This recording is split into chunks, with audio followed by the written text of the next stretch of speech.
Hello friends, எல்லாரும் எப்படி இருக்கீங்க? நல்லா இருக்கீங்களா? இன்னைக்கு நம்ம மாடி தோட்டத்தில் ஒரு பட்ஜெட் வீடியோவை தான் பார்க்க போகிறோம். இந்த ஸ்கொயர் டைப் பிளாஸ்டிக் கண்டெய்னர் காய்லாங்கடையில் வாங்கினது. உங்களுக்கு பார்க்குறதுக்கு புதுசு மாதிரி இருக்கும், ஆனால் இது புதுசு இல்லை, பழசு தான். இந்த மாதிரி பிளாஸ்டிக் கண்டெய்னர் நம்ம வாங்கும்போது உங்களுக்கு பெயிண்ட் அடிக்க வேண்டிய அவசியமும் இருக்காது, புதுசாகவும் இருக்கும். இதில் எல்லா வகையான காய்கறிகள், பழங்கள், மரங்கள் வளர்க்கலாம். நம்ம 1.5 அடி உயரத்தில் இருக்கும், அகலம் 3/4 அடி அகலத்தில் இருக்கும். இந்த கண்டெய்னரில் நம்ம எப்படி வளர்க்கிறது, என்னென்ன செடிகள் விதைகள் விதைச்சு வளர்க்க போகிறோம், மண்கலவை என்ன தயார் பண்ணோம் அப்படின்றத ஸ்டெப் பை ஸ்டெப்பாக பார்க்க போகிறோம். ஸ்கிப் பண்ணாமல் கடைசி வரைக்கும் பாருங்கள், கண்டிப்பாக உங்களுக்கு யூஸ்ஃபுல்லாக இருக்கும். ஃப்ரெண்ட்ஸ், வாங்க வீடியோக்குள்ளே போகலாம். இந்த 1.5 அடி உயரம் இருக்கிற ஸ்கொயர் டைப் பிளாஸ்டிக் கண்டெய்னர் நல்லா ஆழமாக இருக்கிறதுனால வேர்கள் நல்லா பரவி நல்ல அறுவடையை நமக்கு கொடுக்கும் ஃப்ரெண்ட்ஸ். இன்னொன்று, நம்ம அதை வாங்கிட்டு வந்ததுக்கப்புறம் நல்லா வாஷ் பண்ணிவிட்டு 4 ஹோல்ஸ் இல்லைனா 5 ஹோல்ஸ் போட்டுக்கோங்க. நம்ம ட்ரெயின் ஹோல்ஸ் போடாமல் இருந்தோன்னா வேர்கள் அழுகி நமக்கு செடிகள் அறுவடையை கொடுக்காது. அதனால் ட்ரெயின் ஹோல் போட்டு எடுத்துக்கோங்க. இப்போது வாங்க மண்கலவை என்ன ரேஷியோவில் நம்ம இதை தயார் பண்ணலாம் அப்படின்றத பார்க்கலாம். 40% தோட்டத்து மண், 30% வெர்மி கம்போஸ்ட், 30% கொக்கோபிட், கொஞ்சம் வேப்பம் புண்ணாக்கு எடுத்துக்கோங்க. இந்த மண் கலவையை நல்லா மிக்ஸ் பண்ணி எடுத்துக்கோங்க. அதில் ஃபைனலாக கொஞ்சம் நம்ம பஞ்சகாவியாவும் நம்ம விதைச்சதுக்கப்புறம் தண்ணியில் மிக்ஸ் பண்ணி தெளிக்க போகிறோம். இப்போது இந்த எல்லா மண் கலவையும் ஃபில் பண்ணி ஒரு 3 to 4 நாள் டெய்லியும் 2 தடவை தண்ணி ஊற்றி நல்லா அந்த மண்ணை பதப்படுத்தணும். அதுக்கப்புறம் தான் விதைக்க ஆரம்பிக்கணும். நாங்கள் 4 நாளாக நாங்கள் அது மாதிரி பதப்படுத்தி ரெடி பண்ணி வச்சுருக்கோம். இப்போது இதில் நம்ம பீட்ரூட் விதைகளை விதைக்கலாம். வாங்க, நம்ம பீட்ரூட் விதைகளை விதைச்சிட்டு அப்புறம் அதில் லேசாக மேல் பகுதியில் மண் ஒரு லேயராக தூவி விடுங்க. அப்போ தான் எறும்புகள் அந்த விதைகளை எடுத்துகிட்டு போகாமல் இருக்கும். ஸோ அதுக்காக மண்ணை தூவி முடித்ததுக்கப்புறம் நம்ம பஞ்சகாவியா தண்ணியில் நல்லா டைல்யூட் பண்ணி எடுத்துகிட்டு பூவாளி வச்சு அதில் ஊற்றி விடுங்க. இன்னொன்று, நம்ம இந்த விதைகளை விதைச்சு அதை தேர்வு பண்ண இடம் மரத்துக்கு அடியில் தான் வைக்கிறோம்.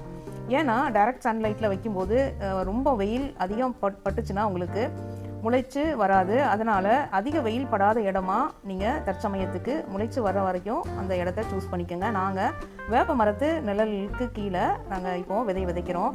விதைச்சு அது மேலே மண் தூவி பஞ்சகாவியாக நீங்கள் தண்ணியில் மிக்ஸ் பண்ணி தெளித்து விட்டுருங்க ஃப்ரெண்ட்ஸ். நெக்ஸ்ட்டு, நம்ம சீடிங் ட்ரேயில் ஏற்கனவே சொன்ன ரேஷியோவில் மண் கலவை ரெடி பண்ணி ஃபில் பண்ணி வச்சுருக்கோம். 2 நாளைக்கு நல்லா தண்ணி தெளித்து அந்த மண்ணை பதப்படுத்திட்டு இப்போது நம்ம அந்த சீடிங் ட்ரே ஃபஸ்ட்டு 3 ரோலையும் நம்ம புடலங்காவை விதைக்க போகிறோம். உங்கள் விரலால் சின்ன ஹோல்ஸ் மாதிரி போட்டுட்டு நீங்கள் ஒவ்வொரு விதையாக விதைக்க ஆரம்பிங்க. விதைச்சிட்டு ஃபைனலாக நம்ம எல்லா விதைகளையும் விதைச்சதுக்கப்புறம் மண் தூவிக்கலாம். ஃபஸ்ட்டு 3 ட்ரேயில் நான் 3 லைனில் அந்த ரோவில் புடலங்காய் விதையில் விதைச்சாச்சு. நெக்ஸ்ட்டு நம்ம என்ன விதையை விதைக்க போகிறோன்னா, வீட்டிலையே அறுவடை பண்ணி வச்ச பீர்க்கங்காய் விதைகள் தான். இந்த விதைகளை அந்த செடியிலேயே நல்லா முற்ற விட்டு தனியாக எடுத்து வச்சுருக்கேன். அந்த கீழே அந்த முனைப்பாகத்தை கட் பண்ணிங்கன்னா விதைகள் எல்லாம் அப்படியே ஒரே பக்கமாக இருக்கும். நம்ம கொட்டும்போது எல்லாம் வெளியே வந்துடும். நான் அந்த செடியிலேயே அதை முத்த விட்டு அதுலேயே காய விட்டு அப்புறம் நாங்கள் கட் பண்ணி எடுத்தது. இந்த மெத்தடில் நீங்களும் புடலங்காய் அறுவடை பண்ணி முடிச்சதுக்கப்புறம் நீங்கள் விதைக்காக செடியிலேயே விட்டு நீங்கள் உங்களோட மாடித்தோட்ட விதைகளை நீங்கள் வெளியே வாங்காமல் பைசாவை மிச்சம் பண்ணலாம் ஃப்ரெண்ட்ஸ். 3 ரோலையும் பீர்க்கங்காவை நம்ம விதைச்சிட்டு முடிச்சாச்சு, அவ்வளோதான். நெக்ஸ்ட்டு நம்ம என்ன விதையை விதைக்க போகிறோன்னா, செடி பீன்ஸு, நம்ம செடியிலேயே காய்க்கிற பீன்ஸு, அந்த பீன்ஸு தான் நம்ம விதைக்க போகிறோம். அந்த செடி பீன்ஸ் 2 ரோவில் நான் விதைக்க போகிறேன். ஃபுல்லாக விதைச்சிட்டு முடிச்சதுக்கப்புறம் நெக்ஸ்ட்டு 2 ரோ இருக்குது. அந்த 2 ரோ ஃபுல்லாக நம்ம வெண்டைக்காய் விதைகளை விதைக்க போகிறோம். அதையும் விதைச்சி முடிச்சுட்டு நம்ம அந்த சீடிங் ட்ரே ஃபுல்லாக ஒரு லேயர் ஃபுல்லாக மண் மேலே லைட்டாக தூவிக்கங்க. தூவி முடிச்சுட்டு நம்ம டைல்யூட் பண்ணி வச்சுருக்கோம்ல பஞ்சகாவியா, அந்த பஞ்சகாவியா கலந்த தண்ணியை நம்ம மேலே பூவாளி வச்சு தெளித்து விடுங்க. இல்லைனா கையிலேயே கூட அப்படியே தெளித்து விடலாம். அவ்வளோதான் ஃப்ரெண்ட்ஸ், சீடிங்கெல்லாம் முடிஞ்சதுக்கப்புறம் நெக்ஸ்ட்டு நம்ம குடமிளகாவை நெக்ஸ்ட்டு முடிச்சதுக்கப்புறம் குடைமிளகா இந்த செடி நம்மக்கிட்ட 1.5 வருஷமாக இருக்குது.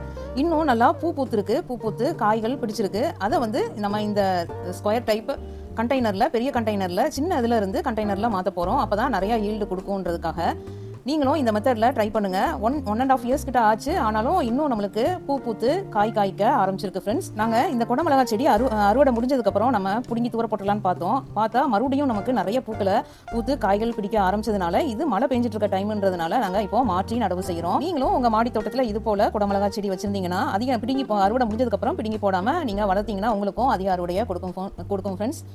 இது போன்ற மாடி தோட்டம், பழைய பொருட்களை பிளான்டர் பாக்ஸாக எப்படி மாற்றுறது, மண் கலவை எப்படி தயாரிக்கிறது, ஆர்கானிக் உரங்கள் பற்றிய வீடியோக்களை நீங்கள் தொடர்ந்து பார்க்கணும்னா அந்த பெல் ஐக்கானை தட்டி விட்டுக்கோங்க. அப்போ தான் நோட்டிஃபிகேஷன் வரும் ஃப்ரெண்ட்ஸ். இன்னைக்கு மாடி தோட்டத்தில் பூத்த பூக்கள் நிறைய விதவிதமான பூக்கள் பூத்திருக்கு. அந்த கிளிப்பிங்கை ஆட் பண்ணியிருக்கேன், பார்த்து என்ஜாய் பண்ணுங்கள் ஃப்ரெண்ட்ஸ். நீங்களும் உங்கள் மாடி தோட்டத்தில் பூ வகைகளை இது போன்ற பூ வகைகளை வைத்து நீங்களும் உங்கள் மாடி தோட்டம் அழகுபடுத்துங்க friends. Thank you friends. Have a nice day.